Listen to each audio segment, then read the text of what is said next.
नमस्कार, स्वागत है आप सभी का सीएनबीसी आवाज पर। भारतीय बाजारों में आज डे लो से रिकवरी फिर लौटती हुई 30 पॉइंट ऊपर निफ्टी 50 आपको दिखाई देगा और निफ्टी बैंक की तस्वीर भी आपकी स्क्रीन पर लेकर आएंगे, जहां पर कल का सत्र बेहद जोरदार था।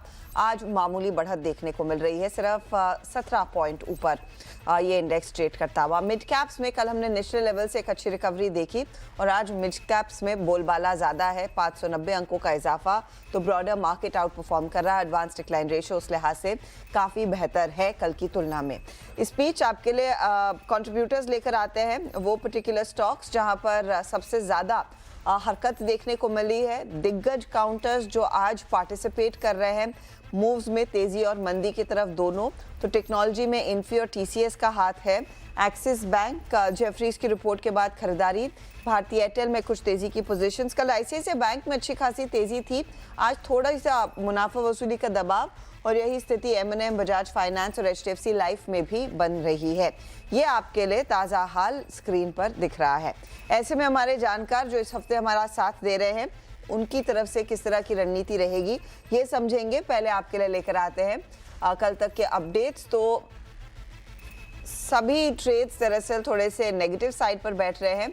रूपक -6% पर, -3% ओम के ट्रेड्स हैं और देवांग शाह -0.8% तक के रिटर्न्स दिखा रहे हैं। आज कंस्ट्रिंग इंडेक्स नहीं चल रहा है ज़्यादा, लेकिन मिड कैप्स में जोश है। क्या एक कमबैक दिखाने की कोशिश होगी रूपक? अप्रोच क्या है?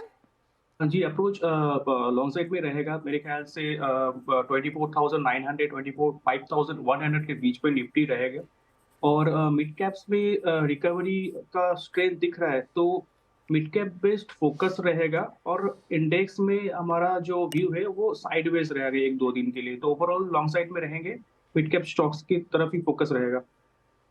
मिड कैप्स पर ही फोकस। रूपक के पोर्टफोलियो में दो ट्रेड्स है, एक तो एंजल 1 इनके हाथ में अभी भी है और दूसरा है डीएलएफ। एफडीसी और ईपीएल में कल के सत्र में स्टॉप लॉस ट्रिगर हुआ। एक नया ट्रेड जोड़ेंगे रूपक, क्या रहेगा वो?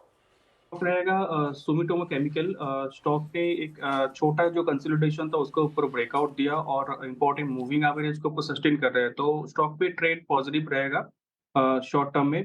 अपसाइड में 620 तक जा सकता है और नीचे एक स्टॉप लॉस मेंटेन करना होगा 537 का।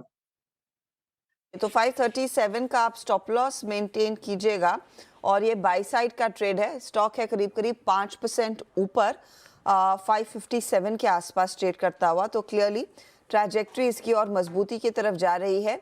एक बार टारगेट दोहराएंगे रूपक? आई डोंट थिंक हमारी टीम वो नोट कर पाई है। हाँ, टारगेट 620 रहेगा। 620 के टारगेट के लिए एक मौका।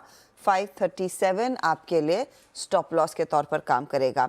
चलिए फटाफट से सारे ट्रेड्स में आपके लिए रिकैप करती हूँ और फिर बात करेंगे कि कौन कहाँ पहुँच रहा है रिटर्न्स के लिहाज से। दिवांग के पोर्टफोलियो में अभी अभी जेएसडब्ल्यू एनर्जी आया, 782 टारगेट है, 725 स्टॉप लॉस। भारतीय एयरटेल 1650 के लिए बाय कॉल है, 1523 स्टॉप लॉस और ये कैरी कर रहे हैं। पिडिलाइट 3420 का टारगेट, 3190 का स्टॉप लॉस। तीनों में सबसे बेहतर रिटर्न्स इनको मिल रहे हैं पिडिलाइट में। अगला पोर्टफोलियो लेकर आते हैं हमारे जानकारों में से जो रूपक और ओम के पोर्टफोलियोज अब स्क्रीन पर आएंगे। रूपक के पोर्टफोलियो में आप गौर करिएगा, एक तो इन्होंने एंजल 1 और डीएलएफ कैरी किया है। नया ट्रेड है Sumitomo chemical, 620 target, 537 stop loss. Angel 1 2700 के लिए बाई साइड का ट्रेड था, डीएलएफ भी कैरी कर रहे हैं। सुमिटोमो मैक्सिमम रिटर्न्स दे रहा है, 0.21% की कमाई यहाँ पर भी होती हुई एंजल 1 में। अब आइए आप ओम के पोर्टफोलियो पर, और ओम ने भी बर्जर पेंट्स कैरी किया, टाटा एलेक्सी के ट्रेड को भी आई थिंक कैरी कर रहे हैं। हाँ, और गुजरात एल्कलीज नया जोड़ा। गुजरात एल्कलीज 970 टारगेट है, 805 का स्टॉप लॉस। एलेक्सी में 8450 का टारगेट रखेंगे आप। बर्जर पेंट्स 1% के गेन दे रहा है, टाटा एलेक्सी 1% का गेन दे रहा है, गुजरात एल्कलीज हल्का सा नीचे है। अब देखते हैं ओवरऑल रिटर्न्स की स्थिति कैसी बन रही है और कितना पुल बैक देखने को मिला है कल के मुकाबले।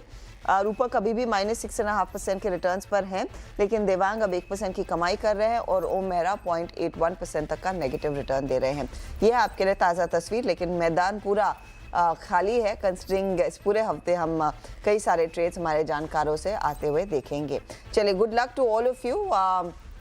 आपसे कल सुबह में 11 बजे मुलाकात होगी और 1 बजे जो भी अपडेट होगा वो हम शेयर जरूर करेंगे सीएनबीसी आवाज के दर्शकों से। लेंगे एक ब्रेक, आगे फोकस कमोडिटी मार्केट के एक्शन पर।